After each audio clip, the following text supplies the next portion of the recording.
The order for September 10th, 2018.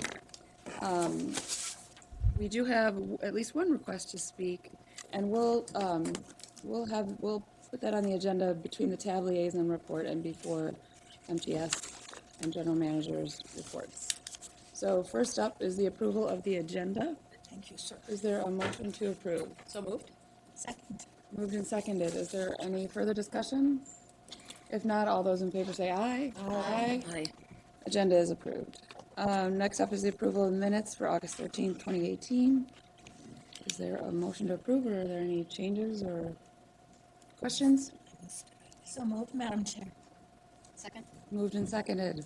Any further discussion? All those in favor say aye. Aye. Any opposed? Okay, I just have to remark that we have an all-women transportation. I know. Women are on time. Next up is employee recognition. General Manager. Yes, Madam Chair, members. Data. Data isn't much good unless it's turned into information.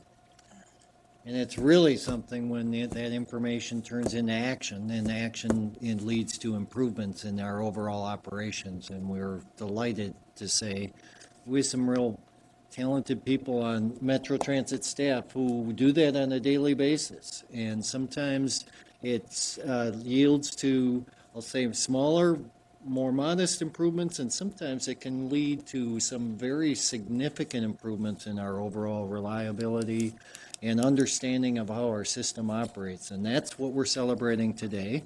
So I want to bring Rachel Dunk up, and she's going to introduce you to 3 members of our staff who work on that very thing every day.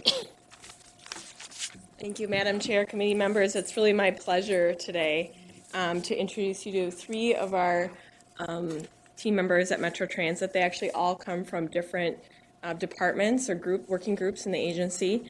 And so first I'm going to introduce you to my right here, Nick Mcmahon. He's a business systems analyst. He works in rail operations. He's actually has the longest tenure of all of us. He's worked here for over 15 years. He's worked in service development, bus, and rail operations. And he has a really specific and great understanding of how data and our operations practices have to work hand in hand, and has been crucial in making progress on the train speed and reliability project that brings us here today. I'll also like to introduce you to Matt Broughton. He's a senior data scientist and works in strategic initiatives. He's been here since 2015. He's holds the same position as Kim Key, who you may recall from 2 meetings ago was recognized for her work. He's made significant contributions to the agency, supporting and leading data analytics projects in rail, bus operations, and supporting the Metro Transit Police Department. His work has resulted in interpretable and accurate data sources, which is really serving as a foundation for other work that can be done by analysts in the various business groups. Also, his previous experience, he has a PhD in physics from Dartmouth College. And last but definitely not least is Jay Wesley. He's an associate data management analyst in rail administration, specifically in quality assurance and training. He's only worked here for a little bit over a year, but his contributions have been noticeable and significant in a very short amount of time. He's played a critical role supporting Super Bowl planning and supporting budget planning for Green and Blue Line extensions. He's also just excellent at applying and leading consistent processes for making decisions, and has learned new skills such as R, which is a statistical programming language. And most recently, he worked at Target for nearly 20 years, most recently as a financial analyst. So those are just a brief bio of each of these. And the reason I'm here to present them to you and their work is that together they've really made huge improvements in our rail data. And as General Manager Lamb said, this is data isn't useful unless we can transfer it to decisions and better processes. And so they've just demonstrated very high level of creativity and professionalism as they've taken train location data that is provided by 2 different vendors that we have. It used to be data that was not truly accessible and not matched to our schedule. And so by taking that data, processing it, mashing it to our schedule, they've been able to now create insights about truly what's happening along the lines, what's causing delays, where the delays are occurring, where we're having specific speed and reliability issues, and kind of getting at the root causes of some of these challenges that our operations folks have definitely seen and experienced. But it's one thing from having a direct observation to saying, this is how often it's happening, and be able to tell the story about this is where passenger delay is occurring and where we need to put more resources and attention into addressing issues. So the work that they've done for the past year and a half has been really about creating a new data foundation with more accurate, accessible data. They've created tools specific to the business operations side that can actually use to start making better decisions. An example of that is we're now doing daily monitoring of terminal adherence at Target Field and the other terminals. So we now have more real-time information of when our trains are leaving late and trying to determine what that cause is. And they're also setting up a framework where we can have more productive conversations with our partners and to be more accurate about where signal improvements can be made and other things that we know are going to have a really a real-life impact on our customers. So, and some of their work was most recently highlighted in a deep dive that we did about light rail speed and reliability. I'd be happy to share a copy of that in the future. So that just summarizes the work they've done in this last year. Well, thank you very much.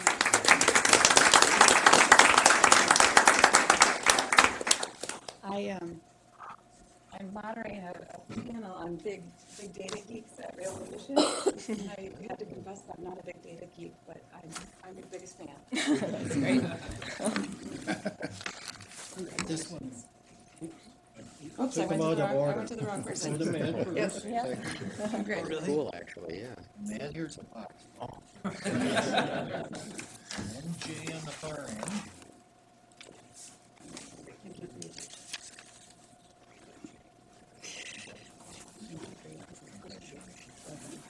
And finally, Nick.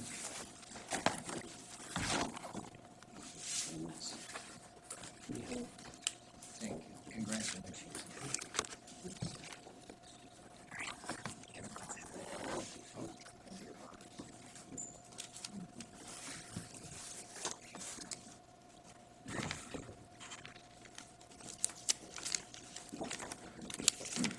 Secondly, Madam Chair, members, a little bit later in the General Manager's comments, I'll talk about some hopeful, very hopeful news coming on the new starts front.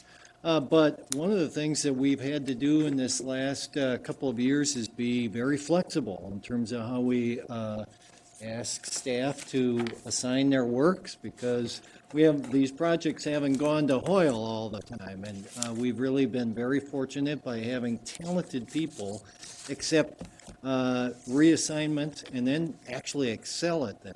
And so I want to bring one of those persons up and to introduce him. I think Chris Royston is going to introduce him.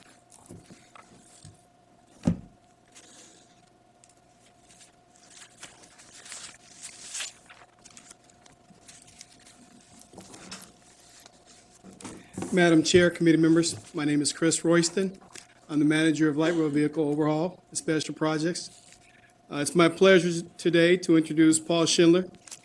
Paul has been with Metro Transit since 2009, where he came in as a mechanic.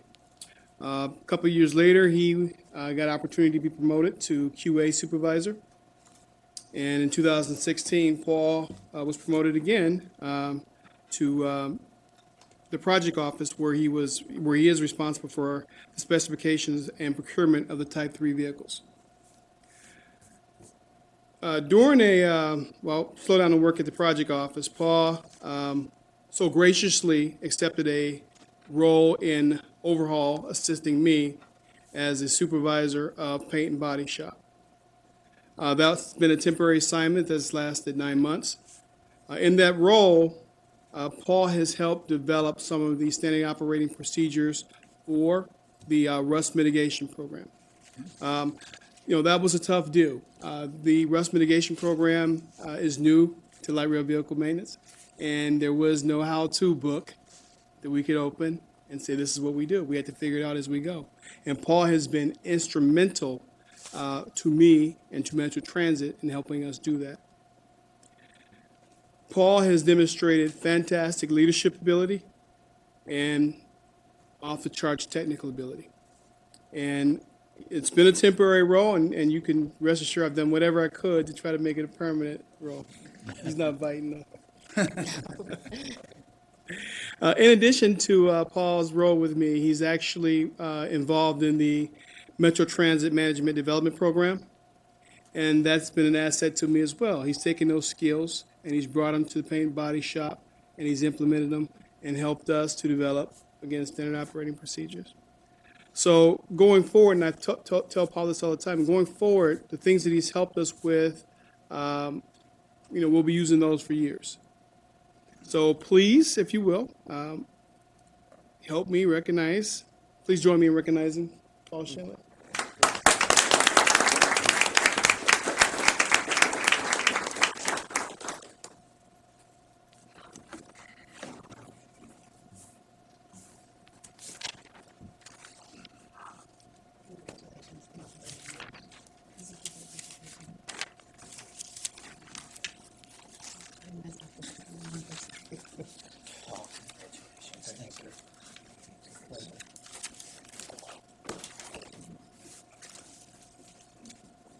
Before we finish completely, though, I wanted to say one more thing about Paul. And I've had the pleasure of actually taking a tour of the Siemens plant with Paul kind of leading the way as kind of our lead inspector, and really ultimately helping us not only build a light rail vehicle that takes all of those learned experiences from the last several years and applies them to our next generation of rail vehicles. But really, he understands that from really the wheels up. And so you will be able to take that knowledge and experience back from both a training experience perspective and train our own employees moving forward, but also from being a knowledge expert about how and why things work the way they do. So he will be a tremendous resource for us moving forward. Next up is the TAB Liaison Report from August 15th, 2018. Peter Dugan. Yes. Thank you, Madam Chair, members of the committee, General Manager Lamb, Director Thompson. This will be a brief report of the August 15th TAB meeting because the authors of many of the items on your agenda, Tony Fisher, Katie White, and Joe Barbeau, are here, and you'll get to hear from them directly. From the TAB chair and others recently took a trip to Atlanta, and the Atlanta group will be visiting the Twin Cities discussing the concept of an airtropolis. And we'll get into that a little bit later when we talk about the MAC's contribution or MSP's contribution to the local economy. Through the graciousness of a fellow TAB member who's a FedEx senior employee and also a member of the Governor's Freight Advisory Group, they also, a group of TAB folks and local officials visited the Memphis hub to see how Minnesota is impacted by the Memphis hub, particularly one of our very large medical instrument companies. From MnDOT, and I'll mention these names just in case you do know them, I know you folks are all connected. From the Metro District, Tom O'Keefe is retiring after many years, and he oversaw $4 billion worth of Metro projects.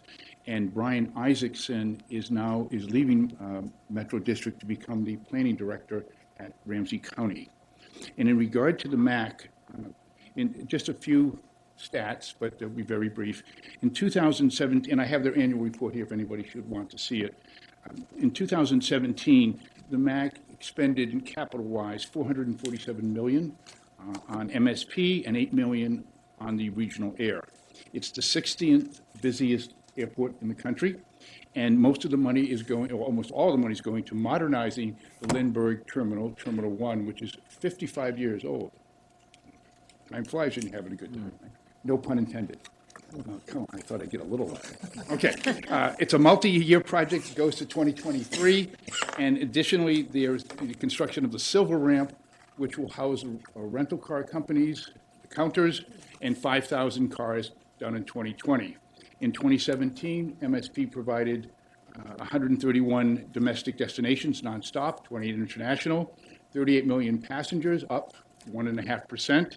And in the 2016 study that they commissioned, the MAC Commission of the Economic Impact, the Airtropolis, if you will, the economic generation of the airport, they saw an annual economic output throughout the state of 15.9 billion, 86,000 jobs supported. And locally, though, we had 5.2 million folks come to the metro through MSP. They spent $2.5 billion locally, generating $3.7 billion of employment earnings and $1 billion in taxes. Equally as important in terms of noise mitigation in the annual report, $500 million for 15,000 homes, 3,300 multifamily units, and 19 schools. The Intercontinental Hotel is having a soft opening, had a soft opening. The average daily rate, the ADR, is $300 in season, $135 off season, has disposable swimsuits. Get yours? As our chair said, that doesn't mean dissolvable, it's disposable. Sorry. And then also member Crimmins from the MAG suggested that a primary reason for all the conference rooms at MSP or the Intercontinental is that CEOs are now instead of coming in and going to visit, they're having people come to them, so they get right back on the plane. Okay. And the only item in terms of matter of business was a scope change in Dakota County, Member Wolf's district, Councilmember Wolf's district, for County Highway 50. The original project took it from an undivided to a divided highway, and there was a roundabout added at the end of the terminus. The scope change was endorsed by Kathleen Gaylord, the chair of the Dakota County Board of Commissioners. It added no federal spending, improvement was all local, and it was a safety matter. And in regard to the regional solicitation, I'll just give you some brief stats on that. I'm sure you know, the applications closed July 13th, total of 136 applications, divided generally into three broad categories. The roadway category, expansion, modernization, traffic management, and bridges was down about 20 some odd applications, primarily in the modernization category. In the transit and travel demand management category, about even, and in the bicycle ped category, that increased substantially, primarily in the pedestrian and safe routes to school. Multi-use trails was approximately the same. The funding ranges, as you know, the federal government through its Highway Trust Fund allocates approximately $200 million every 2 years to the TAB or to the Metropolitan Planning Organization. Approximately 58% of that will be spent in roadways, 27% on average in transit and TDM, transit travel demand management projects, and 15% in bicycle and pedestrian. And if I may, with the permission of the chair, I'd like to compliment Light Rail, and of course the folks that here received the awards. I had just share with you an anecdote that I had traveling another light rail system. I made the foolish mistake of I traveled to a very large southern city a couple weeks ago, and I made the foolish mistake of thinking that their light rail system would be our light rail system. Okay. And so on Sunday morning, I wanted to make our chair proud of me that I was taking public transportation. So I didn't share a ride to the airport. So I walked about 0.8 of a mile in pretty significant heat uphill to get to this train station. And it was in front of a very large public facility, very large. So it's a Sunday morning. I got there, no one was there. No one. Nobody in the booth, no instructions how to get your ticket, no instruction which was south and north. Having lived in the area, kind of had an idea. Thankfully, some nice folks come over and said, you're looking like you're going to the airport. Okay, had a suitcase, a briefcase. Good. So they said, do you want to get on this train? So the train comes in about a half hour later, and we get on it, and I see a TSA officer there, and I'm going to stick with him. So we get on it, and we're traveling to the airport. All of a sudden, the announcement comes on. We made a mistake. We had the wrong sign on the train. This train is stopping here, and we're veering off. You have to get off and get another train to the airport. So we are out in the middle of nowhere. I mean, absolutely, I have no idea where I am, neither do most of the passengers. And so I follow the TSA person. And then another person says, well, you can take these buses, they'll take you kind of to the airport. In addition, the rail car had 3 steps up and a curve. When you're carrying a suitcase, which is fine, I mean, it was fine, but if you're disabled or in any way challenged, physically challenged, it was pretty tough. And I will vote for anything for maintenance. Dirt begets dirt. Let me just put it that way. So I wanted to, I'll never make that mistake again of thinking that everybody runs it like we do. So thank you all. It was, yeah. We got there was about 50 minutes to spare, and I had to speak to some of this. I took the liberty of talking to 2 supervisors to let 2 of the people on the airport, on the train know that they were late. It wasn't their fault. They put out the wrong sign. And we all, anyway, thank you, Madam Chair, for indulging me. Thank you, Peter. Are there any questions for Peter?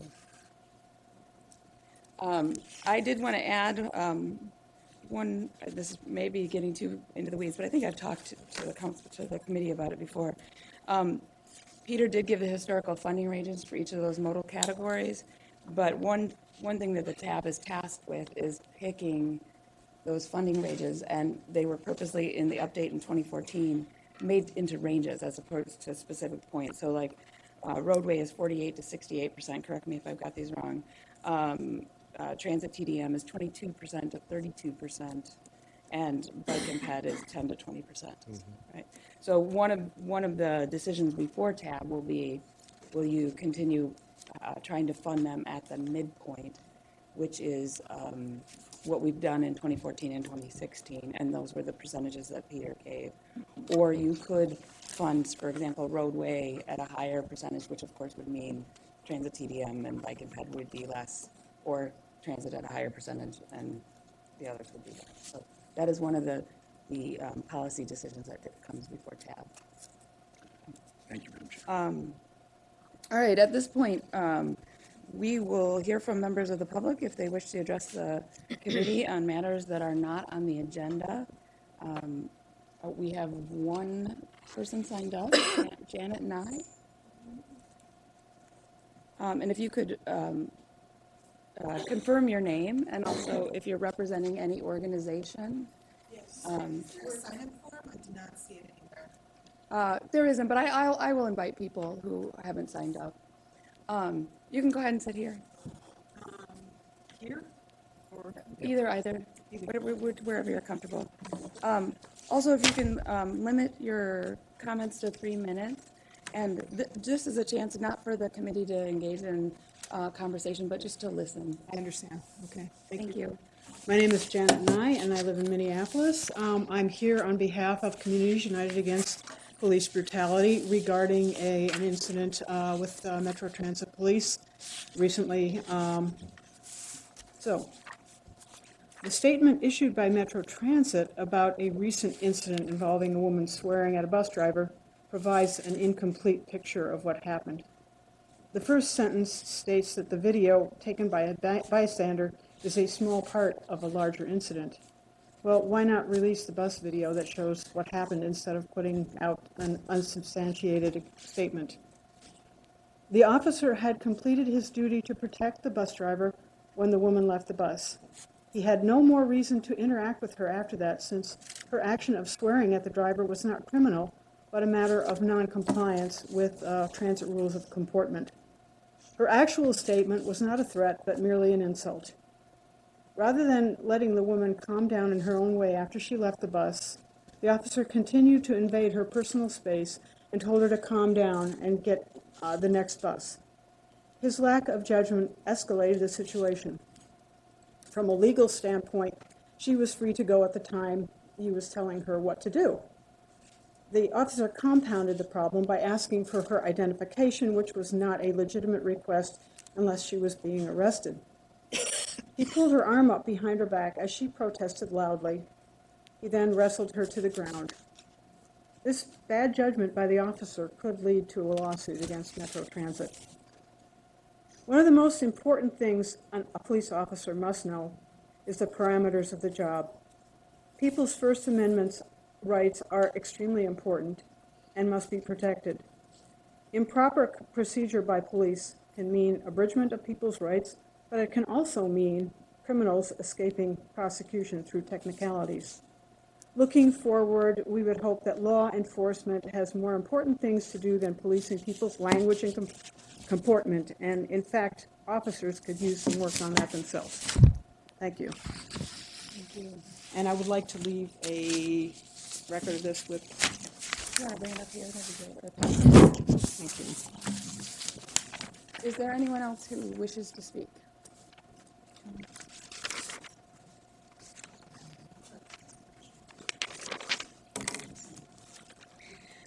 Good afternoon, Madam Chair, members of the council. My name is Andrea Keepy. I'm a volunteer and member with Transit Riders Union here in the Twin Cities.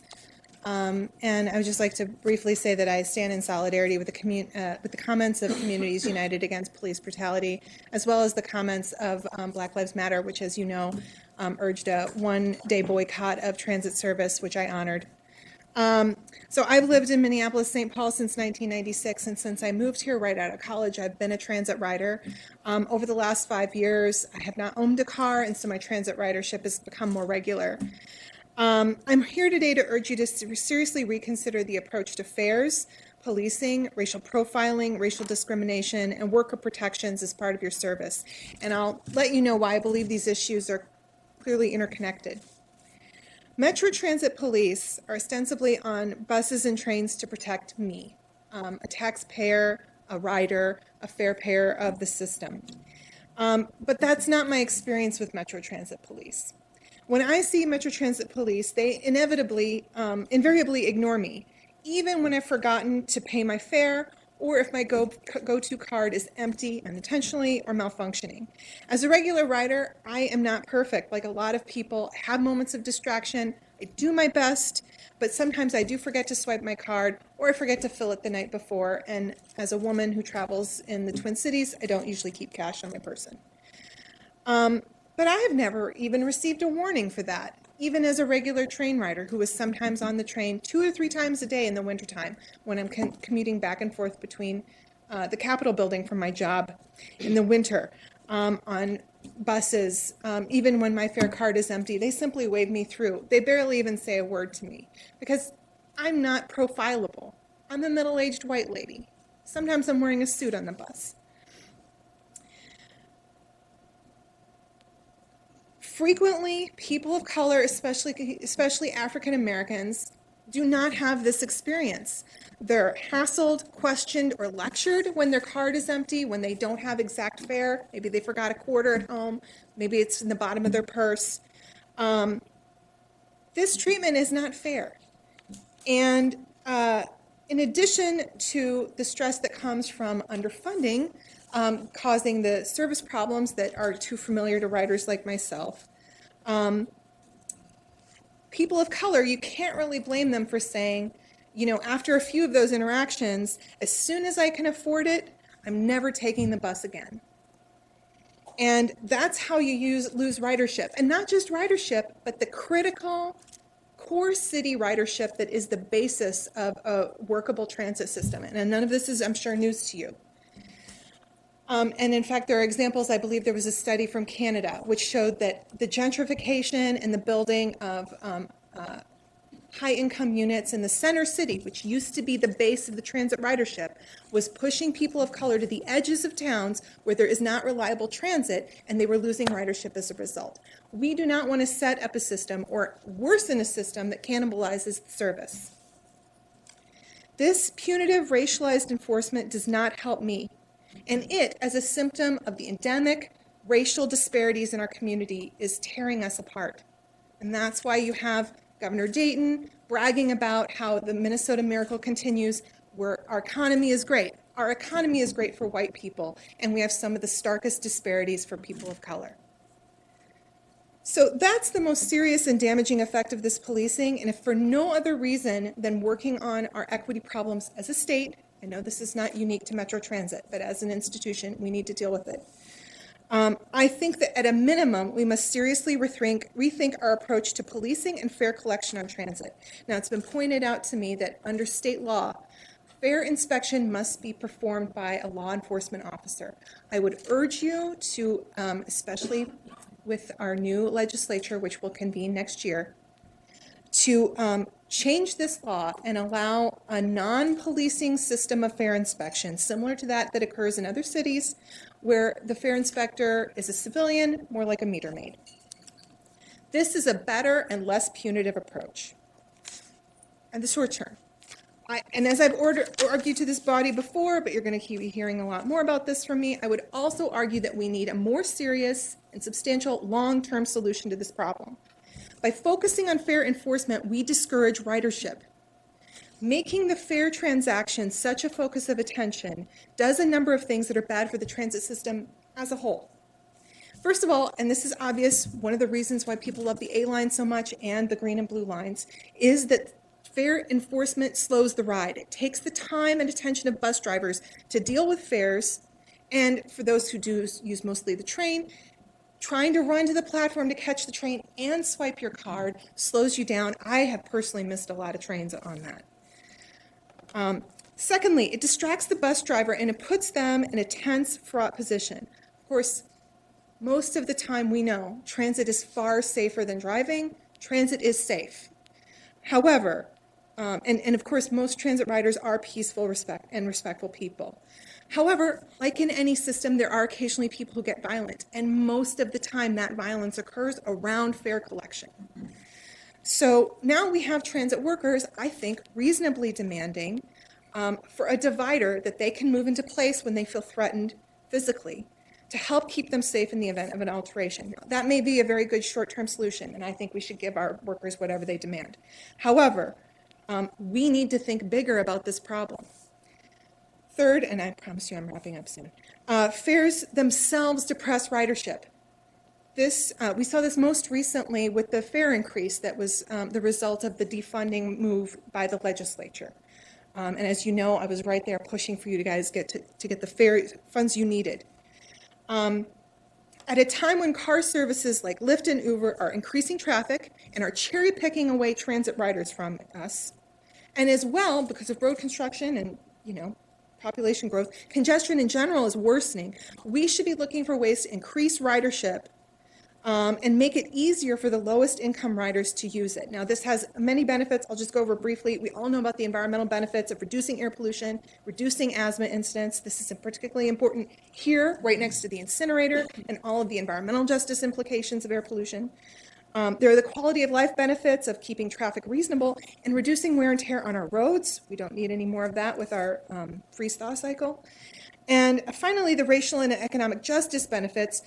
Communities of color have been disadvantaged economically. It's harder for them to get jobs. It's harder for, the wealth has been extracted from them in the foreclosure crisis and in many other ways. From an equity and justice point of view, we should be making it as easy as possible for those lower income people in communities of color to make up that difference, and low fares will help them. People who need low fares will benefit from this, and people who don't need it, people who can afford to pay the fare, will be encouraged to ride, and the benefits we will get from ridership will be very substantial. Now, I would argue that we have the time to make a long-term plan to eliminate transit fares. Currently, the fare box is 25% of your gross revenue, which by my calculations is about $82 million. Now, to use the example of MAC revenues, just what people spend at airports, $2.5 billion a year, a 2% charge merely on the airport could generate $50 million a year. To give you an idea of the numbers. Now, we all know, with you at the Met Council making decisions, and Mr. Duggan on the tab, that an intersection upgrade, a new exit ramp, can cost $30, $40, $50 million. So this is not an unreasonable amount of money. And you all have the time and the expertise to figure out how to phase in that fare change. So at this point, I thank you for your time and attention. I know I've gone on. And I just want to reiterate that I stand in solidarity with Black Lives Matter and Communities United Against Police Brutality on this very serious matter. Thank you for your time and attention. Thank you. Is there anyone else that would like to speak? Hi. Madam Chair, council members, my name is Henry Pan. I am with the Twin Cities Transit Riders Union. The Twin Cities Transit Riders Union believes that public transit should be safe for all who ride. We are deeply angered to see many recent incidents involving Metro Transit Police, including Sergeant Tim Lawrence, Metro Transit's 2017 Officer of the Year, assault one of our fellow bus riders and drag her to the ground. We are also deeply appalled that an unidentified female officer who proceeded to kneel and place a taser directly on the rider who was clearly not resisting. Police have no place on public transit. We believe that both drivers and riders should be kept safe, but police is not the way to do this. We know that investigations are handled internally and usually result in very short suspensions, if not any punishment whatsoever, as this case has demonstrated. We believe that this officer should be fired immediately, and we also recognize that brutality is a larger issue throughout the force. Over the past year, in our outreach to bus and train riders, we learned that despite how diverse the force is, people of color continue to be targeted for fair enforcement and citations in greater numbers than white people, as was demonstrated by the previous comment. This has been corroborated by several witness accounts, as well as the agency's own study in 2015, which has not been updated in 3 years. In May of this year, 2 TRUE members witnessed an officer physically pick a shirt off of a man on the Green Line as it traveled through the University of Minnesota campus during a routine fare inspection. The man was using it as a shroud because he was afraid. Our request for video of this incident to Howie Padilla has gone unfulfilled. In June of this year, at a transit shelter on Hennepin Avenue in downtown Minneapolis, a passerby recorded video of a Metro Transit officer kicking a man in the stomach so hard that he began to vomit white fluid. Just a couple weeks ago, another passerby recorded video of a Metro Transit officer arresting a woman at Government Plaza Station for being unable to do math. That does not constitute an arrest. Being unable to do math does not constitute an arrest. We are also it was also brought to our attention that 2 weeks ago, Metro Transit Police tasered a person at the Snelling Avenue light rail station platform. We do not know what was the purpose of that. And we've also received word from operators that they are generally dissatisfied with Metro Transit Police's inability to respond to their incidents when they need them the most. Metro Transit Police so far have demonstrated that they clearly have no interest in the safety of riders, particularly riders of color. Systemic change needs to happen. Therefore, we demand that the Metropolitan Council immediately end all additional funding to the Metro Transit Police Force. We will also continue to fight for the abolition of Metro Transit Police and a replacement of that police system with something that can be worked in between people, the riders and the drivers, such that people are not constantly endangered all the time. We advocate for a community-built and led approach to safety on public transit. Riders today are frustrated with unreliable, infrequent, and delayed and canceled trips, as have been demonstrated today. Our frustrations are not solved by police abuse. Better service, lower fares, and a system that fully serves our needs are the way that we build a safe transit system for us all. Thank you. Thank you. Is there anyone else that would like to address the committee? Okay, thank you for your comments. Next is Mts Director Report. Madam Chair and members, next Monday starts the transition for customers on our Metro Mobility, where we're switching the agency contract and demand, making the moves. And each week over the next 4 weeks, the customers that are, there'll be a lot of movement of customers. So there's roughly a little over 700 different customers of Metro Mobility that'll be switching service providers. And so it's a time we're watching closely, but it's a time, these are some of our highest need customers on Metro Mobility, so we're paying close attention. But we've been working with the agencies, the providers, and in many cases, family members of these riders to make sure it's a smooth transition. But just to let you know that it starts Monday, and each Monday, a new set of customers will be changing either to the agency contract or the demand contracts. So it's something you may hear about from some members in your area, so I just want to let you know that is beginning. Everything is going smoothly with the fleet and the contractors, but it's just as we start actually changing how it works for the customers in this case, it could be some confusion by some of the customers. But we are also starting this week preparing for the legislative session. We've been today we had a budget presentation at Metro Cities where we talked a lot about our deficit in the request for funding in the relative short term. A lot of the discussion did center around the growth of the Metro Mobility. It was an opportunity for us to talk about some of the recommendations from the task force and some of the demands of that service. Tomorrow we'll be making a similar presentations to the Minnesota Transportation Alliance as they are starting to form their policies, proposal ideas for funding transportation in our region. And we're closely watching the federal processes. There's several bills at the federal as they close their session or close the federal calendar, and some of those could impact transportation funding and actually transportation planning in our region too. And I'd like to make you aware of two upcoming events: the 2018 annual State of the Airport Luncheon, September 20th, to be hosted at their new hotel, Intercontinental. So it's a good opportunity to see that space, and they're going to talk about all their improvements at the airport, as well as an update from Delta about why this is such an important hub for them. And then on November 1st is the CTS Annual Research Conference at the university. This year's, they'll be focusing really on the future of driving as the keynote speaker, and changes in how predicting what people will do with automobiles and with the automated technology and shared mobility, and also the potential for automated technologies, not just for the individual auto, but how it'll impact the economy. So interesting topics at the research conference on November 1st. With that, I conclude my remarks and be open to any questions. Are there any questions for? Madam Chair, Nick, so with the Metro Mobility transition, what's in place to help families, individuals who have questions, concerns?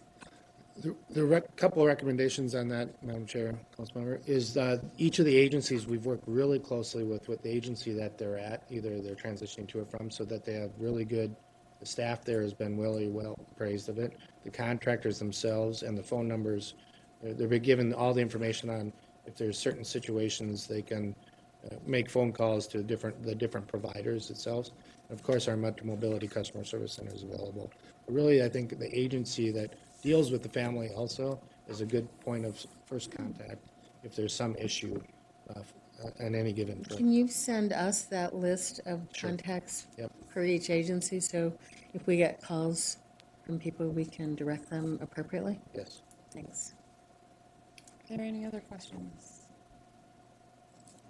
General Manager Lamb. Yes, Madam Chair, members, record attendance at the Minnesota State Fair led us to another high water mark on Saturday, September 1st.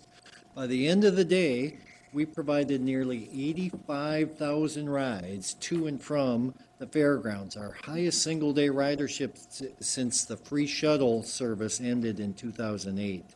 In total, we provided nearly 600,000 rides over the 12-day fair.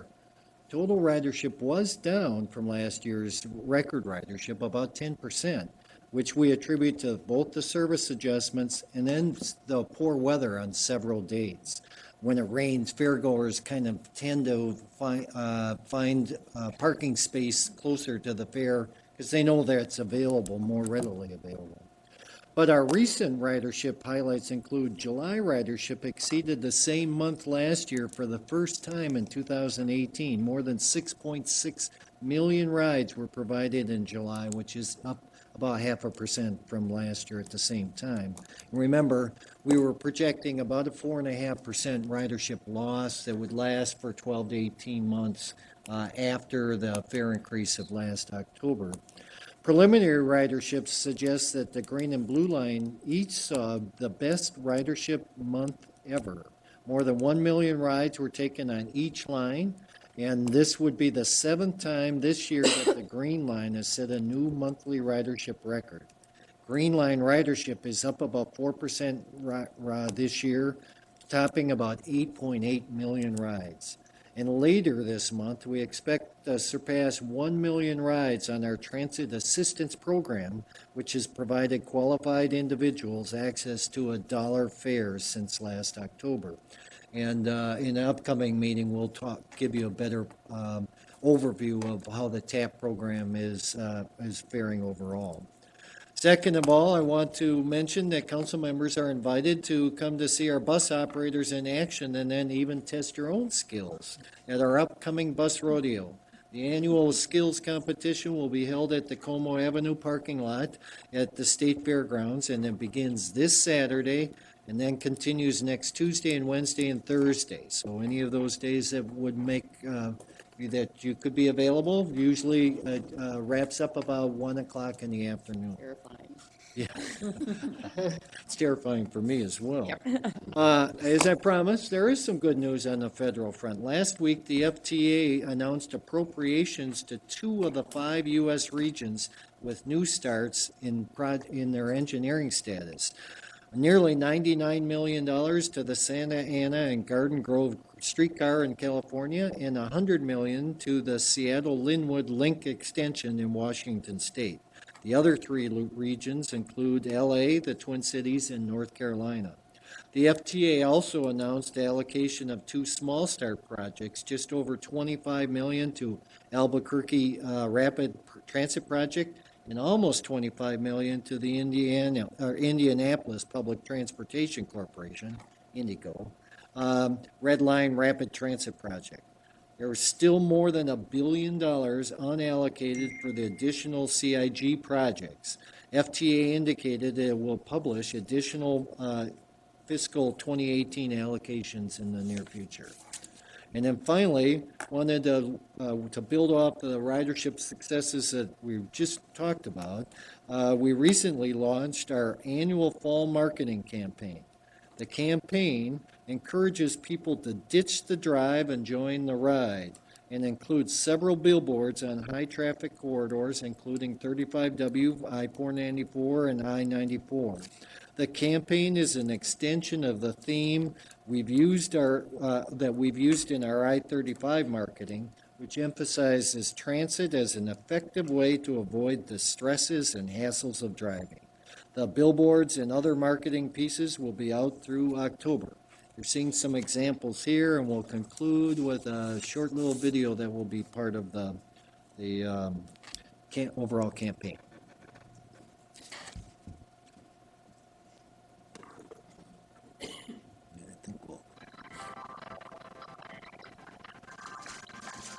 Use your blinker. Blinker? Oh, sorry. Too much time in the car? Sorry. Ditch the drive and join the ride on Metro Transit.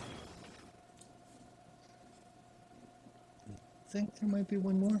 No, we chose one of the 2. Okay, very good. And with that, Madam Chair, I'd be happy to answer any questions. Thank you. Are there any questions for General Manager Lamb? Councilmember Munt. Madam Chair, Brian, do we know how the one-day boycott impacted our ridership? Madam Chair, Councilmember Munt, we have done a little bit of analysis, and we haven't seen any determinable change in our daily ridership on that boycott day. Are there any other questions? I'll just add that I was pleased that you remind folks there's still $1 billion left to be allocated from that 2018 appropriation at the federal level for the CIG program. So that's money for the Green Line extension and the Blue Line extension. And next up on our business portion of the agenda is consent items. Is there a motion to approve?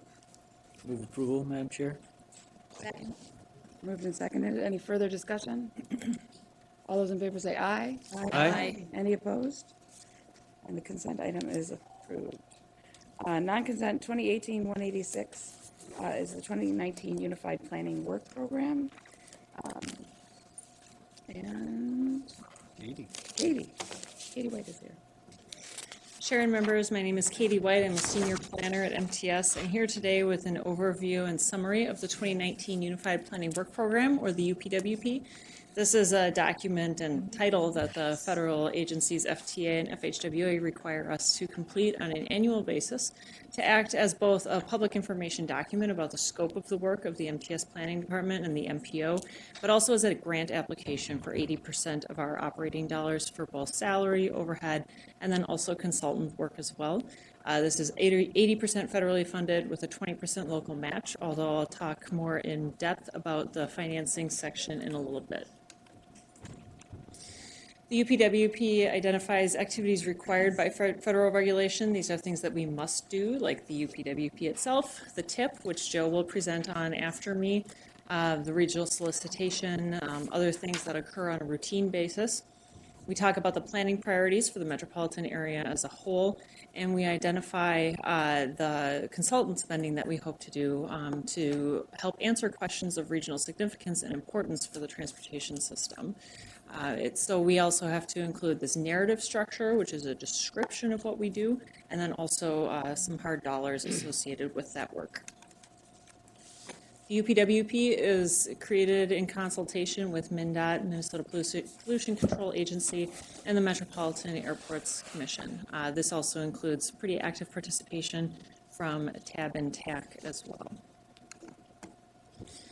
The UPWP is now, if you compare it to last year, we had 5 categories. We have 6 categories today instead. I'll talk a little bit about the changes that we've created and how we've restructured or reorganized the document. Activity A, planning and programming process, as I said earlier, the UPWP, the TIP, running the regional solicitation. Part B is modal system planning. These are traditional modes when you think of highways, transit work, bike ped work, freight, those modes that really make the bulk of our work and also sort of how our TPP is structured. This new section, long-range system planning. Some things have been reorganized within this section, but I do want to point out the new addition for connected and autonomous vehicles. We've added this section to reflect its importance in this region, that it's not just a one-off project, that we'll need to do continuous work in this area as we move forward in the future. So we wanted to call that out specifically as something that's been new and added. Section D for research and travel forecasting. This includes a travel behavior inventory which has the household travel survey underway right now. The travel behavior inventory is called out a little bit differently in the UPWP because its funding source is separate from this 80% federal, 20% local match. We want to talk about the work that we're accomplishing through the TBI, but we just want to call out that the funding is not wrapped into this grant agreement that we're entering into with MnDOT and the feds. Short-range planning and monitoring is a new section compared to the same document last year, where we call it specifically the congestion management process and performance measures, which you've seen a lot of over the last year. We've restructured this section to make it a little bit more user-friendly.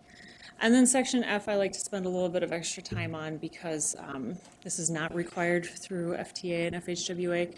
MTS planning does some work as part of the MPO that are not federally required. In fact, they're not federally eligible for expenses. So we call them out specifically to state that this is something that we do as a department, but it's not something where we use federal funds. These 2 areas include our aviation planning. This is a state requirement from the legislature, but the feds are only looking at us for surface transportation, so we include aviation, but it's excluded. And then the right-of-way acquisition loan fund. The FHWA has determined that this is not planning, this is much closer to construction. So we spend a little bit of time on the right-of-way acquisition loan fund, but not a lot, and we just include it as part of the narrative.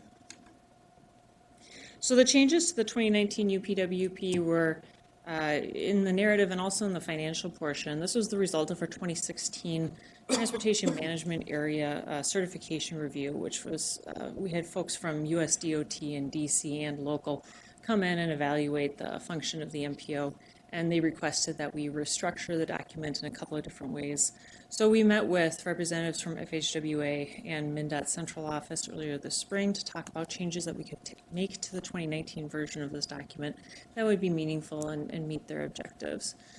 So that includes some of the restructuring you saw earlier. We've also added more detailed information at the end of each task section about the finances. Specifically, we've added rough estimates for consultant dollar work by project. Previously, those had all been rolled into one larger category. And of course, we've removed projects that are concluding in 2018 as we look ahead to 2019.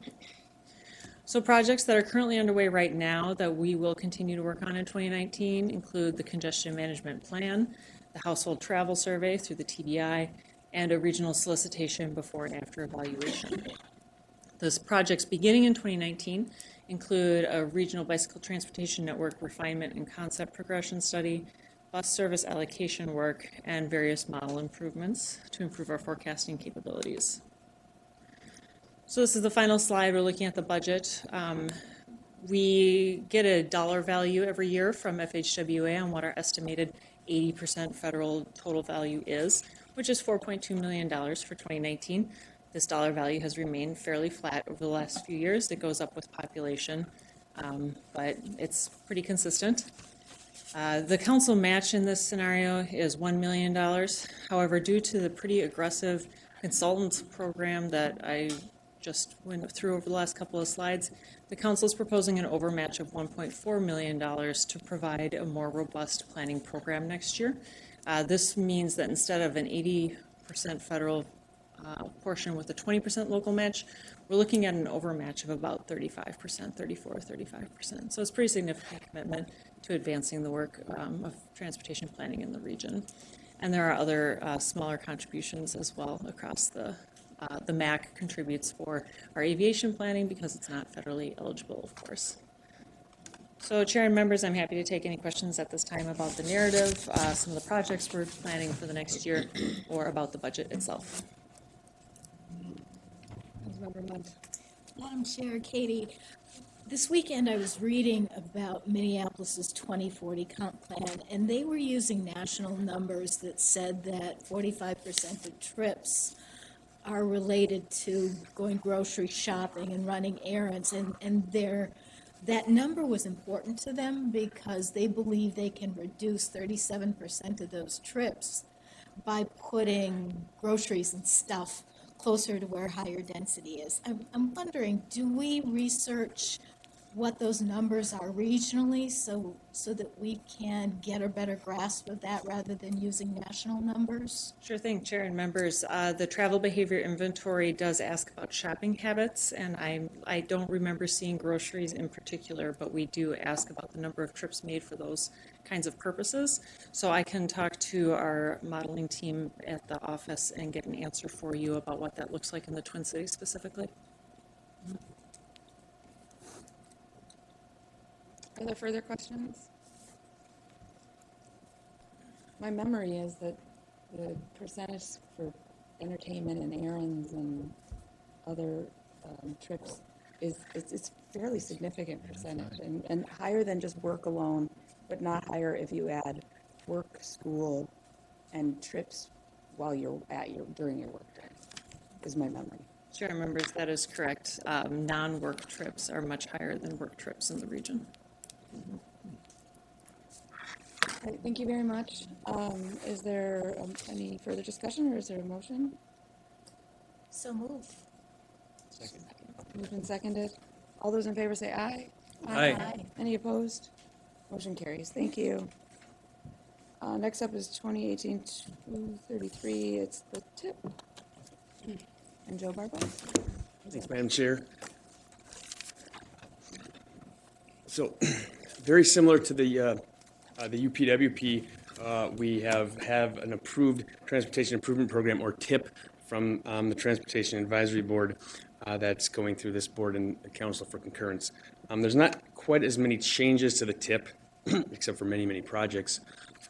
As Katie just highlighted in the UPWP, we have added some maps related to the location of projects and the location specifically of regional solicitation projects. But I'm going to go through a little discussion on what the TIP is and a couple of value amounts for this TIP. So the TIP, and I'm sure some of you have seen this, most of you have seen this before, but you only see it once a year. So the TIP's a 4-year program of transportation projects that are funded with federal funding. This is required of all metropolitan planning organizations.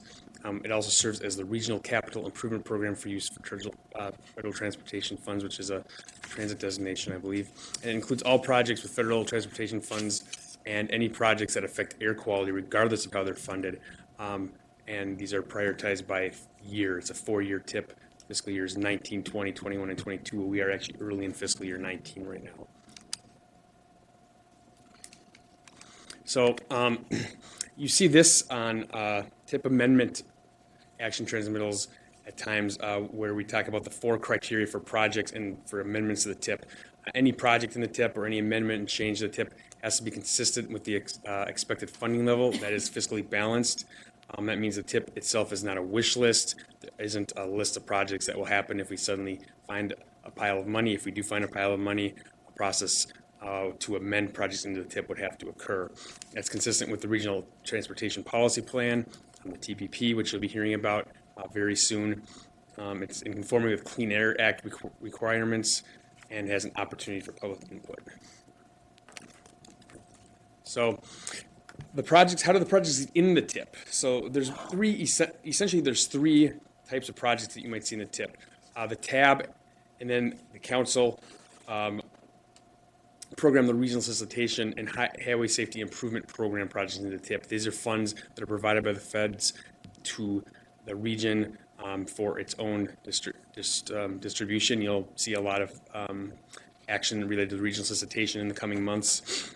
MnDOT programs a lot of projects. A lot of them are state-only projects, and what that means is they're not actually required to be in the TIP, and for reasons I'm not certain about, MnDOT puts those into their state transportation improvement program, and we make sure to put those into the TIP so their state transportation improvement program reflects our TIP. But they also program a lot of funds with the same some of the same funding programs that we use in the regional solicitation, like Surface Transportation Block Grant Program. Some of our program by state DOTs as well, and then Metro Transit and suburban transit providers program FTA formula funds for their various projects and bus purchases and things of that nature. So here's a schedule for the current TIP. You'll see in red is where we are today, and the council will concur next at its meeting in September 26th. And then usually what happens is MnDOT puts it into the STIP, and it usually gets approved by the feds on roughly November 1st of the year. So we've been, we're about 2/3 through the process now. It's through my process. So here's a little summary of what's in the TIP. We have about $4.1 billion worth of projects in the TIP. A lot of them are funded by the Federal Highway Administration at just about 1/3 of the projects, nearly $1 billion in federal transit projects, and then you'll see trunk highway state funding, and then local and state property tax funding a good portion of it as well. And these numbers, these proportions hold fairly true for the most part. I think last year's TIP was a little bit smaller, closer to $3.6 billion. And here they are by mode. You see about half of the projects are in the highway funding mode, highways and roads, I should say. And transit and TDM is nearly half as well. And then you'll see other projects like set-asides, which are pools of funding that haven't yet been programmed and for specific functions, and then a small portion to bike and ped projects. And that's it. That is our current, or our draft TIP in a nutshell. I'm here for any questions if you have them. Other questions from committee members? Is there a motion to approve? So moved. Second. Moved and seconded. Any further discussion? If not, all those in favor say aye. Aye. Any opposed? Motion carries. Thanks, Joe. Thanks. Next up is 2018-209 Metro Blue Line Extension, the capital grant amendment with Hennepin County, and Mary Sue Abel is here. Thank you, Madam Chair. Members of the committee, my name is Mary Sue Abel. I'm the Deputy Project Director for the Blue Line Extension Project. I have 2 items before you today. The first one is 218-209, seeking your approval to authorize the Regional Administrator to negotiate and execute 2 amendments. Amendment 3 to the 2017 Capital Grant Agreement with CTIB, and Amendment 2 to the Cooperative Funding Agreement for Engineering Phase with Hennepin County Regional Rail Authority. On April 25th, 2018, the Council did authorize Amendment 2 to the CTIB grant and Amendment 1 to the HICRA grant, extending our grant activity period to September 30th, 2018. With that date approaching and with some changes, as you are likely aware, to our project schedule, we have moved many of our grant activities beyond September 30th, and these amendments will extend the grant activity period to December 31st, 2018. There is no additional money being added to either of these grants. This is a time extension only. So with that, I would answer any questions. Are there questions from committee members?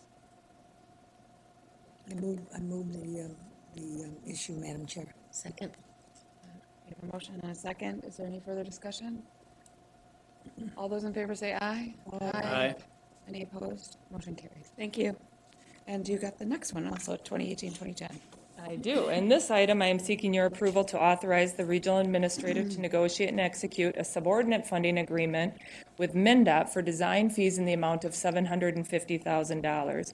This SFA will allow MnDOT to reimburse the council this $750,000 for work related to completion of the 90% civil construction plans and the 100% civil construction plans. At this point, we have completed the 90% plans, and so when this agreement is executed, we would be able to seek reimbursement for that portion of the SFA. MnDOT has agreed to cost participation to the BLRT project at an overall amount of $8.19 million. SFA number 4 previously that we've talked about many times, $3.25 million for work related to Bassett Creek. And executing this SFA 6 will provide the council with $750,000 more towards that overall $8.19 million, bringing the total authorized through those two SFAs to $4 million. So we'll come forward again in the future for authorization for SFAs for the additional $4.19 million. So with that, I would answer any questions. Are there any questions? So, Councilmember Mott. Madam Chair, Mary Sue, thank you for your hard work. I'm wondering, my understanding is that 60% of Botno is shared by BNSF and they won't negotiate with us. Is there a point in time where we look at a different alignment that would share less than 60% with BNSF? Madam Chair, Councilmember Mott. Right now, we are at a point where we're working with both our leadership here at the council and Hennepin County leadership at what some of those alternatives, what some of our next steps will be and what some alternatives we have to working with BNSF or how we move this project forward. Councilmember Dorfman. Madam Chair and Councilmember Mott, as we all know, and you know especially well, that it is not unusual to have to work with the railroads to get these projects through, and it can be cumbersome and take time. But so far, we've managed to do that. Certainly on Southwest, I think we've managed to come up with agreements with the railroads, and so it's moving forward. So I remain hopeful that BNSF will come to the table as well. Any further questions or comments? If not, is there a motion to approve? So moved. Second. Moved and seconded. All those in favor say aye. Aye. Any opposed? Motion carries. Thank you. Thank you. Next is 2018-216 sole source procurement for e-builder, and Pat Jones is here.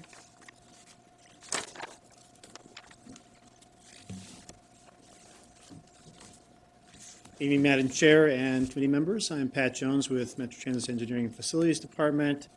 Tonight we have an item for you. It's asking for authorization for the regional administrator to execute a contract, a sole source contract with eBuilder. And this may sound familiar to some of you because it's a joint item that we are moving forward with Environmental Services. So for those of you on the Environment Committee, you probably heard this last meeting. And so I apologize for the redundancy, but it's very important to both our departments that we move this item forward. eBuilder is a web-based project and construction management software system. And really what it's done since we've started using it is to bring automation to that process of engineering and construction that we didn't have before. I mean, there's tons of different software systems that have been used by finance and TCC for tracking buses. This really was a system utilized by engineering and construction for automation of our processes. And beyond that, it really is a great communications tool. It eliminates a lot of those folders that have been passing from office to office, our department to contractors to consultants. You lose paperwork. all those kinds of things go away because now it is automated through the web. And items are passed by through the system to all the different people who need to touch it, need to approve it, and move it on to the next step. So we've been using it at engineering facilities since January of 2015. We started off with an initial 3-year contract. We were just building on what the Green Line project started in 2010, and both the Green Line and Blue Line extension offices have been using throughout their stint as well. And the great thing about that was we were able to essentially take what they had started, use that platform for the basis of our system. So we weren't starting at ground zero with this new software system. We had been able to use much of what they had already developed. The same thing is going to happen now with environmental services. Earlier this year, environmental services came to us and said, hey, how do you like eBuilder? How's it working out for you? And we have had great success so far. They were doing their due diligence process. We talked to them, got them, shared with them some of our pros and cons to the system, how we utilize it. And coincidentally, our 3-year term expires at the end of this year. So we said, well, why don't we go at this together? We should be able to have higher buying purchase power by doing this together with eBuilder than doing it alone. And so we did just that. We've been negotiating with them since about June to get the best rates that we could here. Actually, the Metro Transit piece is staying at the same level it has been for the past 3 years. And so I think between what we've been able to accomplish there, we're getting good value here for the council overall. And what essentially is an organically grown, becoming an enterprise solution for the overall council, piece by piece. So we believe that this is in the best interest of the council. The cost for us on a yearly basis is about $125,000, roughly the equivalent of 1 FTE. But we see the benefit of a couple FTEs over the course of our use of this now, after almost 3 years. And on top of that, I'll just mention, we started off this process anticipating we'd have projects over $1 million in the system. Right now, we've dropped that down to $100,000. So any project in excess of $100,000, we're trying to get into the system and utilize the benefits of it for those. So with that, I will stand for any questions and ask for your authorization. Are there questions from committee members? Councilmember Munt. Madam Chair, just a comment. Back when I worked at the council, if I was in the elevator with somebody I didn't know, surely they worked for environmental services. I think this is an extraordinary example of the efficiencies we can achieve when we break out of the silos. So kudos for doing that. Well said. Any other comments or questions? If not, is there a motion to approve? So moved. Moved and seconded. Any further discussion? All those in favor say aye. Aye. Any opposed? Motion carries. Thank you. Thank you. Next is master contracts for design services for Metro Transit projects, 2018-226. And Marilyn is here, and Julie Rennie. Madam Chair, members of the committee, my name is Marilyn Porter. I'm Director of Engineering and Facilities, and I'd like to introduce Julie Brinney, who is the Senior Project Administrator, and Julie will be presenting the next item. Julie's been with Engineering Facilities for quite some time, but this is her first time presenting before the committee. Good afternoon, Madam Chair and committee members. I'm presenting business item 2018-226, which is for master contracts for design services for Metro Transit projects, contract 17P366. Metro Transit has used master contracts for engineering and design since 2001, and this is the primary category of master contracts which we use. This procurement replaces an expiring group of contracts, and the contracts are used by staff for a wide range of capital and operating projects, both at our public and support facilities.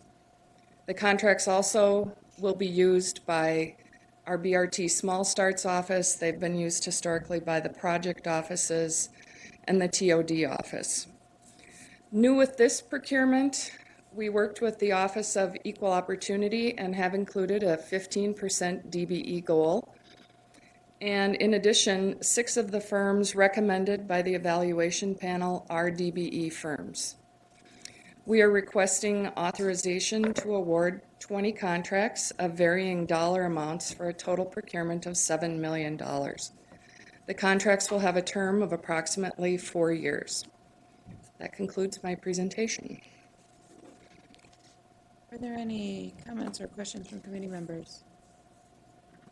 I'll move the motion then. Is there a second? Second. Moved and seconded. I just wanted to add, I appreciate the additional transparency of this. Since master contracts on their own may not add up to the 500,000 threshold of bringing them to the council, but I really appreciate bringing the long list and bringing it in a comprehensive manner like this. So, thank you. All those in favor say aye. Aye. Aye. Any opposed? Motion carries. Thank you. Thank you. Next up is same week item 2018-227. It's to amend the HDR engineering contract for the C-line BRT. And it's Katie Roth and Sean, the Combs Welding? Yes. Combs Welding. Got it, okay. All right. Good afternoon, Chair and committee members. Katie Roth, Manager of Arterial BRT at Metro Transit. We have a pair of items today related to the C line, which of course is our second rapid bus line along Penn Avenue North in North Minneapolis and Brooklyn Center. We're really pleased that the project is progressing. We're more than 50% through construction at this point and on track for that spring 2019 launch. So with that, the items that we bring to you today, one is focused on the design and engineering contract. The second is focused on the construction contract. And both of them are related to what has become, with the C line, a project of partnerships. None of these partnerships is more significant than the one that we have with Hennepin County and the City of Minneapolis to do significant work along Penn Avenue to transform that corridor. So with that, I will hand things over to Sean to present 2018-227, and then I will present 2018-231. Thank you. Good afternoon, Madam Chair, committee members. This proposed action is for the Metropolitan Council to authorize the regional administrator to execute a sole source contract amendment to contract 14P268 with HDR Engineering to increase the contract value by $793,999 to a total contract value of $4,592,484. The background on this proposed action is that we hold a contract for design and construction engineering of the C line and the associated street improvements on Penn Avenue. Now, following the execution of this contract in 2016, Hennepin County added just a bit more than half a mile of full street reconstruction to the scope of the combined project. You can see the entirety of this illustrated on this diagram here. You see those 8 orange squares are where it's part of the original design scope to do a reconstruction of the intersections. The added design scope, with which we're coming to you today, is that we partnered with Hennepin County and they found an opportunity to do the full reconstruction of a segment of that from Broadway to Lowry. So the addition of more street reconstruction in this contract required some additional design, outreach and communications that are associated with a bit more of this work, a bit more of communicating that scope to the community, and construction administration as well to make sure this is being constructed correctly, and the materials testing scope for the concrete that we are pouring for that reconstruction. This amendment brings additional county funds into the contract for this purpose. So this is paid for solely by the Hennepin County, this portion of it, in the amount of $362,894. $362,894. On a corridor-wide level, as project development has proceeded with that broadened construction project scope since the initial contract started, we wanted to take advantages of the opportunities that this partnership gave us once we got into the corridor and started looking to see what was there for us to work with. Several C-line tasks required some additional effort and scope to reach this completion. In particular, the additional design funds are needed to support a fiber network in partnership with Hennepin County as they're trying to connect facilities in the northern part of Minneapolis and up to, through Brooklyn Center. There's also additional project outreach that comes with this as there are more pieces of this work, as well as learning our lessons from A-line in doing some revisions to both our shelter and pylons to make them both from a user perspective easier to use as well as easier to maintain and operate. That's basically the scope of the additional work that we're doing here as part of this amendment. As I said, the Hennepin County funding is currently authorized. Funding for the additional Metro Transit scope, which is a total of $431,105, is currently available through the C-line budget.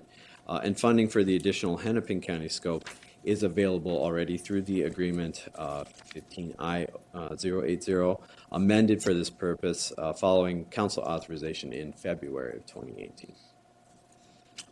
Take any questions on that? Any questions or comments? Is there a motion to approve? I'll make that motion, ma'am. Madam Chair.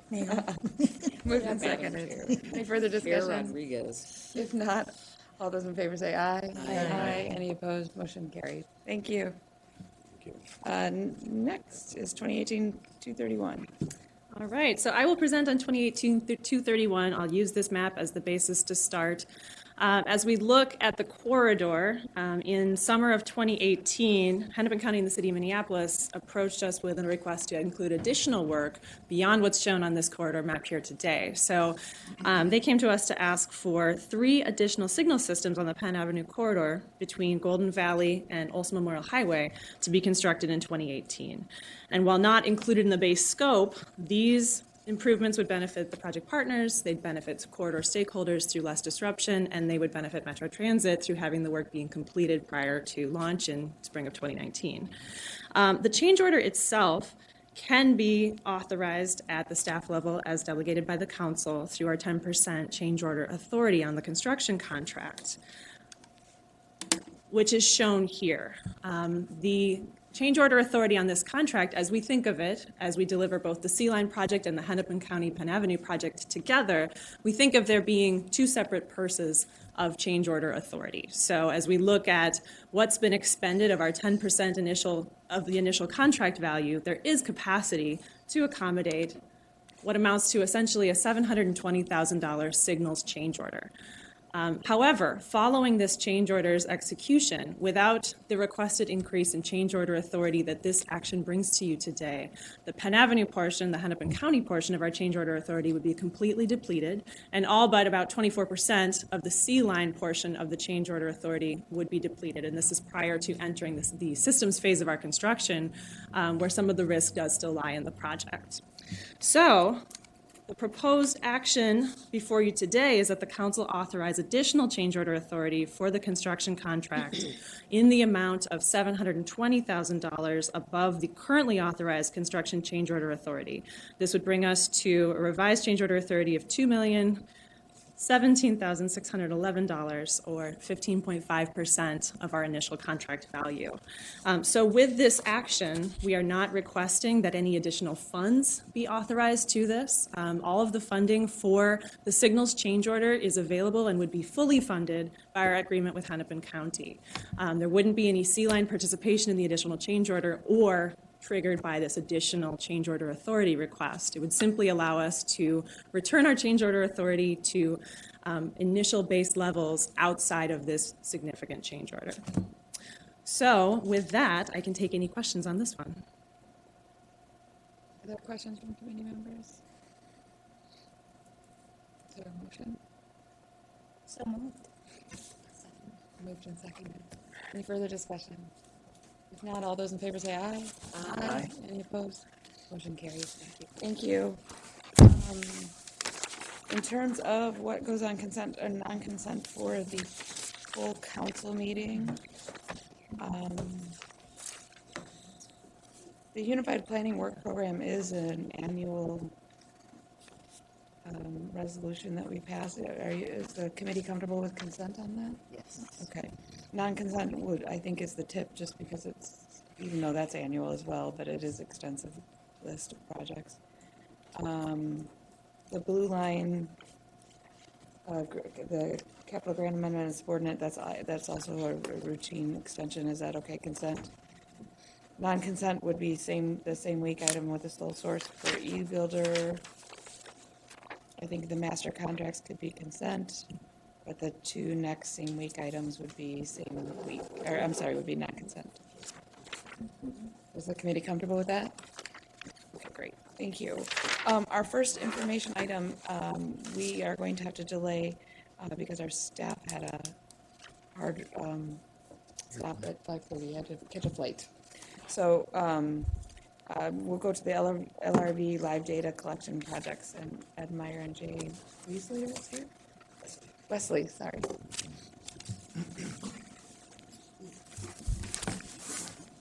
Good afternoon, Madam Chair, committee members. My name is Ed Meyer. I'm the Senior Manager of Rail Operations Analysis, Quality Assurance and Training, and I'm here with Jay Wesley, who you probably recognize from earlier. Should have known your name. We're here to give you a quick, brief overview of a live LRV light rail vehicle data project we've been working on. So the analysis department staff meets daily. We monitor the performance of the light rail vehicles on a daily basis to ensure we're meeting our operational metrics for our transportation department. The department captures data on every in-service vehicle caused delay. We quantify a delay as anything that delays a train 4 minutes or more off scheduled service. One of the issues we've always struggled with is how we, from the operator level to our rail control center to our maintenance staff, communicate all the data associated with those delays. So for each and every one of these delays, there's possibly hundreds of data points our maintenance staff needs to, properly troubleshoot and fix the vehicle or getting the vehicle back into service.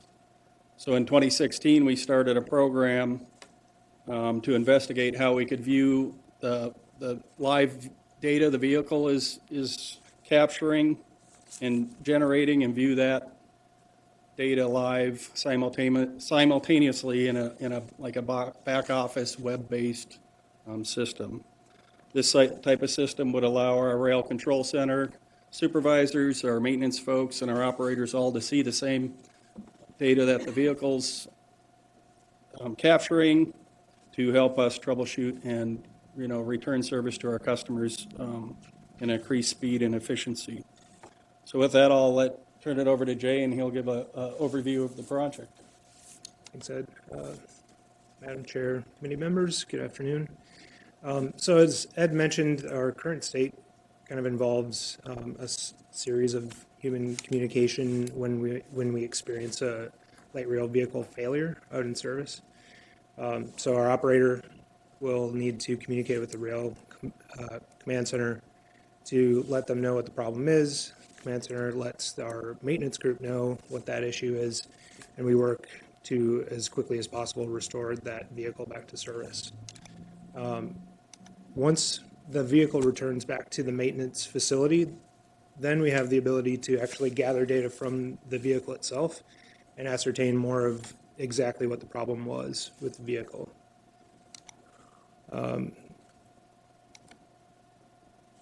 This screen shows just an example of what the operator sees within the cab. So when they experience an issue, there's a lot of data for them to navigate and ascertain to communicate on to our command center and maintenance team. So there are solutions, technology solutions available to have basically live feed of the data from the trains and accessible from a web connection to a secure server.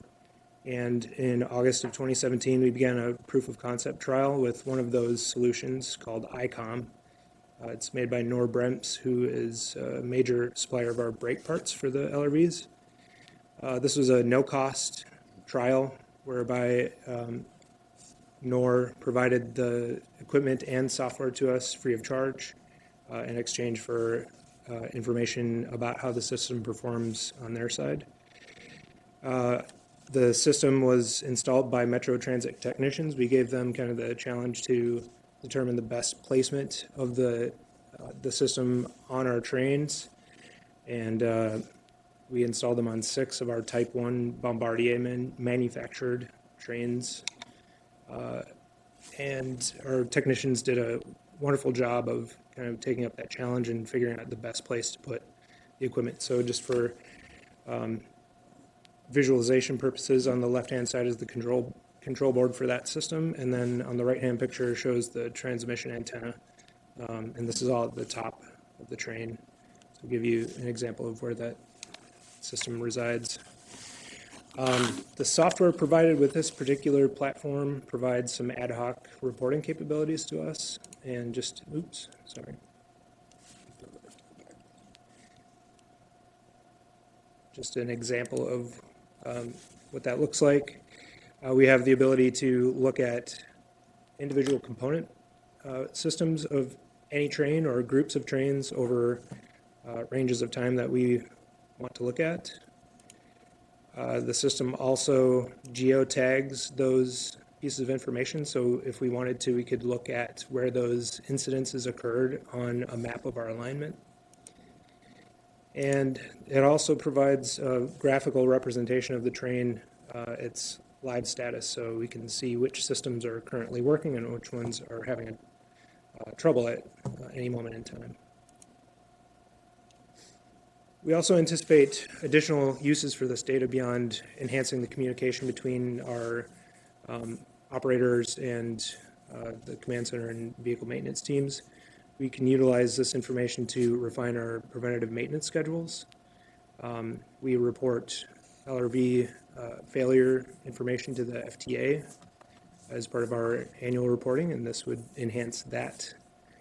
We can also use this onboard train data and compare it against our rail system data, which is the SCADA system. We could also utilize this for things of a more correlative nature, so figuring out what the impact to our schedule reliability to our customers are for things like doors being held or having problems with emergency door pulls.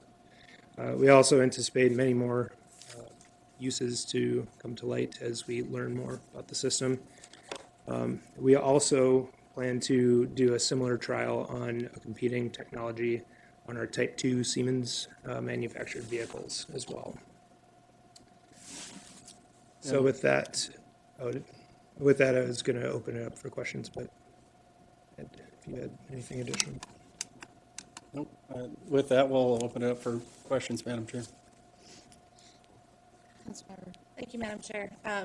So this looks fantastic. I think this is a great thing, especially we have some of our cars that are aging, and it's a great way to triage what needs to be fixed and maybe identify ways for preventative maintenance planning and that type of thing in the future. This was something that was a pilot project that was free of charge. How much would this cost to implement across the system to be able to keep track of the status of the fleet throughout? Sure. Madam Chair, Committee Member Barber, we currently have a procurement out for a new operating system on our Type 1, so that data has not been made public yet, except I am on the committee to evaluate that system, but it will be made known soon, I guess, to everybody. We can pass on the bid for those projections. Thank you. That was part of to elaborate, that was part of our Type 1, our current operating system, the screen you saw of the train. That technology is obsolete. We've had a bid out for about 6 months to replace it, and one of the RFP requirements was to give us some kind of functionality similar to this, based by different manufacturers. So. Thank you. Is there any other questions? Thank you very much for the presentation. Thank you. Thank you. Next up is the rail system maintenance update, and Dan Suggs is here. Thank you for your patience. Good afternoon, Madam Chair, committee members. My name is Daniel Suggs. I'm the Director of Rail Systems Maintenance. My group comprises of a few groups. It's traction power, and signals and communications. I'd like to give you a brief update on some of the things that my guys have been up to. Let's start with traction power. In order for you to understand some of the things that they're doing, I'm going to try to give you a brief overview on how traction power works. We get our energy from Xcel Energy, and it goes through a substation. From that substation, it goes through a positive breaker and into a feeder cable that goes to the overhead wire. That feeds the train, and then it goes from the train wheels back through the rails back to the substation through a negative breaker. So you have two breakers there, where like on your home, you only have one. That negative breaker is there for like lightning strike, something that hits the rail that prevent it from damaging the substation. When Hiawatha was first built, the last substation on the line was at 28th Avenue. When in 2013 we went to 3-car trains, and at that time we added another substation at the Mall of America. With the upcoming construction at the Mall of America, we saw the need to separate those power systems again. And here's an example of the traction power technicians putting in a sectional insulator that will allow the Mall of America to be shut down, where we could still use the interlocking at 28th Avenue to turn trains and make it safe for the construction workers in the mall. When the Green Line came online, we had to enter into agreement with University of Minnesota to keep the electromagnetic interference to an acceptable level. Normally, the return currents from the train goes back to the nearest substation. So if the train is going down the line, it could either go to one substation or the other. But that also carried interference with it as well. So we added negative breakers at the University of Minnesota to make that current go right back to that substation, and that separated from the 35W junction, which would magnify that magnetic interference. On Super Bowl Sunday, we lost one of the XL feeds, which is normally not a big deal, except we had 60 LRVs in the yard waiting to get power to get out. Good news is we had traction power maintainers on duty to jump for the power from the main line to the yard to get the trains out. The negative part about that, we found a deficiency in our line because there was just one line that was going in that was fed. That line actually drooped, so we were kind of worried that we wouldn't get the trains out. The Xcel Energy actually showed up at about the same time that our technicians had shut off the power. Good thing is it was cold enough that drooped line actually restored itself, and we were able to get the trains out, and Xcel got our energy power back up. This photo here is from under the 94 bridge. During a track shutdown in June, we made rail repairs at 3 locations: 1st Avenue, 4th and Chicago, and 11th Avenue. This involves spanning intersections with rail from one end to the other, removal of concrete and a track slab, and they poured in new concrete. Track department in a July shutdown, this is a partial shutdown, they had to remove 500 low vibration tile blocks and replace them between the Humphrey Station and the tunnel bore. This involved coordination with MAC, multiple pieces of equipment, dumpster placements, and removal of discarded blocks. Our signal department has been working with St. Paul to upgrade pedestrian warning at several locations where we've had high incidents of accidents. Here you see some of the things they've been doing. That's a train blankout sign, and they've been installing those at pedestrian levels and also moving bar signals. Those are examples of bar signals. They had to move those levels at different heights in order to accommodate accommodate the blank out sign. Our communications department has been upgrading. Picture on the left is our uninterruptible power supply. Those power supplies are 14 years old, and the batteries have to be replaced every 5 years. The batteries on the right are a battery bank that are more heavy duty. Those batteries last 20 years, and they can power not only the communications equipment, but also interlockings and better communications with the RCC. And finally, we had contractors such as Railworks, Premier, and Siemens upgrade our interlockings downtown. The Park Avenue, which is on the right, was a hand throw, and it's now fully powered. And the one on the left is the warehouse interlocking, and that was upgraded from a less durable switch to the more powerful 5Hs that we use on the main line. That improved train detection and traffic interface and better safety on our line. And with that, I'll take any questions. Are there questions from committee members? Madam Chairman, I might mention that, for instance, that might seem very technical, but let me give you a good sense of the value. And the value is, for instance, yesterday was the first Vikings home game, a regular season home game. And what we were able to do is to move the trains to position ourselves post-game to really completely empty the platform in 63 minutes, which is really an outstanding number. But it's because of that track work that Dan just mentioned that allows us to cross over tracks, to keep those trains moving, to put them in positions that allows us that kind of both redundancy, but really flexibility to operate. So that's kind of just one nugget of an example of why all that stuff is so important. Madam Chair, Dan, I appreciate your presentation because what it shows me is that your job is about continuous improvement.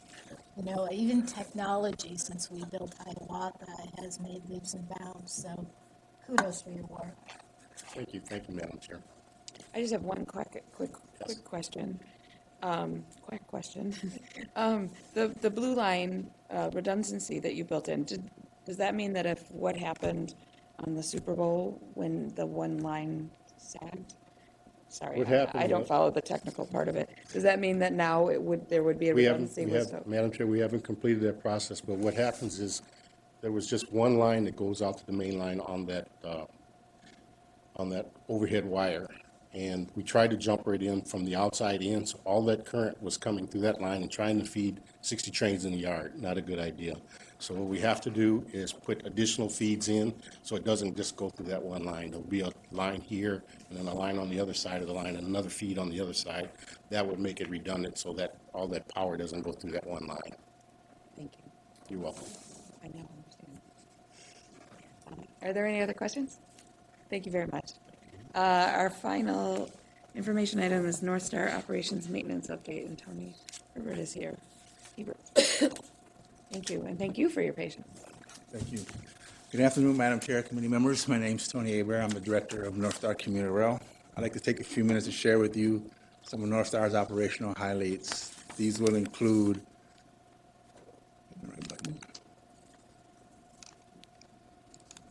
Worked on Tuesday. I know it worked on Tuesday. There we go. Ridership, reliability, projects, and special events. Although our passenger counts are been significantly better, we continue to monitor our weekday passenger counts on a daily basis, working closely with our contract operator, BNSF, to ensure they maintain passenger services priority over freight during our AM and PM commute times. During 2017, we did a total of 794 rides with a weekday average of 2,800 rides, and that's the best ridership that we've had since Northstar has been in operation. And in 2018, year to date, we're at 4% above our goal. Our on-time performance comparison shown depicts the consistency we've had for the last 2 years.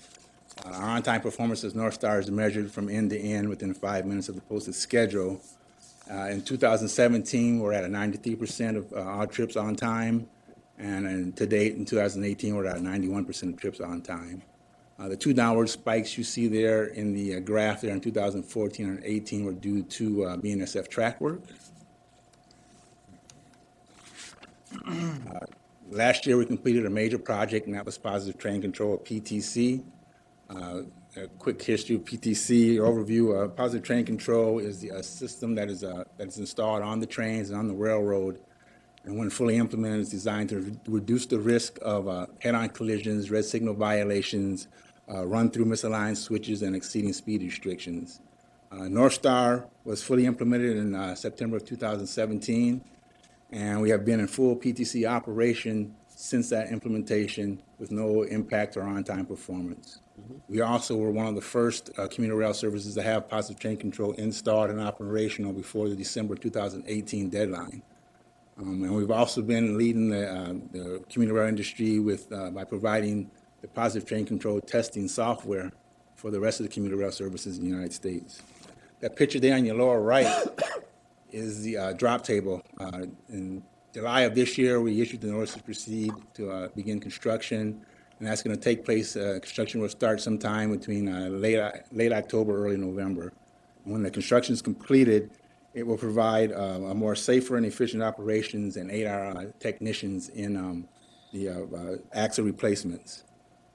Our overall program, we're in our early stages of overhaul for Northstar. Presently, we're working on our traction motor, which is the wheel set that operates the locomotive that drives on the track, and then we're doing our head-end power, which is the engine which provides power electricity to our rail cars. Special events continues to be a significant part of overall ridership. In 2017, we serviced all Vikings, Twins, and most of the national events here in concerts in Minneapolis. This past Christmas, we did a Christmas train that went to the European Christmas market at St. Paul at the Union Station. Went over very well with our passengers, and we're going to continue to try to do that service again this year. Earlier this year, we also provided service to the Super Bowl, and again, we'll continue to provide service the rest of this year for our concerts and sports events. And with that, Madam Chair and committee members, I'm open for any questions. Are there any questions from committee members? Thank you very much for the update. Thank you. It's nice to see the ridership is consistently improved that a horrible winter we had, 13, 14. Yes, indeed. Is there anything else for the good of the cause? Otherwise, we can be adjourned. Thank you.